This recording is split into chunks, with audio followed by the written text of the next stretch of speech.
So I've been in politics since the year 2002. It's in my blood. Na kuna watu wanasema pia kwamba siasa ni kama dawa ya kulevya. Once you start it, you can't stop it. You can't stop it. Yes. Lakini wakati ule ulikuwa behind the scenes. Yes. Saa hii unataka kuingia sasa, we pale ndio kioo. Tueleze labda umejipanga vipi, unapanga kuwania wapi na kwa sababu gani? So in all the years ambayo nimekuwa kwenye siasa, I've seen a lot of positives and a lot of negatives.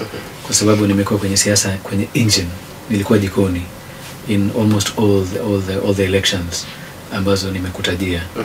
Na wakati uko jikoni unaona changamoto ambazo ziko katika uongozi na pia changamoto katika service delivery kwa wananchi. So ile kuwania na wania Nyali, Mungu akinipatia uwezo, akinipa uhai na wananchi wakikubali, nitakuwa mbunge wa 3 wa Nyali.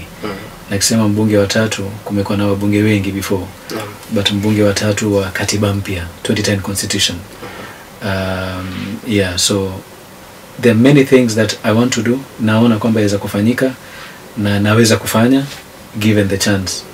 Na agenda yangu pia siwezi kuizungumzia sana kwa sasa, kwa sababu I'm very sure some of my opponents would be watching this and they would want to take 1 or 2 things away from me. And I've seen that, kwa sababu ukiingia ground unazungumza and then siku 2-3 unasikia opponent wako sasa amekurekebishia, has made it better than what you're talking about. Lakini people know who the original person ambaye alianza kuzungumzia kitu fulani ni nani. And my agenda iko kwenye education. I have a very good plan ya education. I have a very good plan ya mambo ya security. I have a good plan mambo ya representation. By the way, unajua kazi ya mbunge ni 3. Only 3. Legislation, oversight and representation. So legislation ni kutengeza sheria kwenye bunge. Oversight is to oversight, yani kwa ujumla kuangalia zile programs, projects ambazo ziko. So you oversight. And then representation, kurepresent wananchi katika shida zao, katika issues zao, what can be improved and such kind of things. So yote hiyo naielewa na uzoefu as a person who has been working behind the scenes.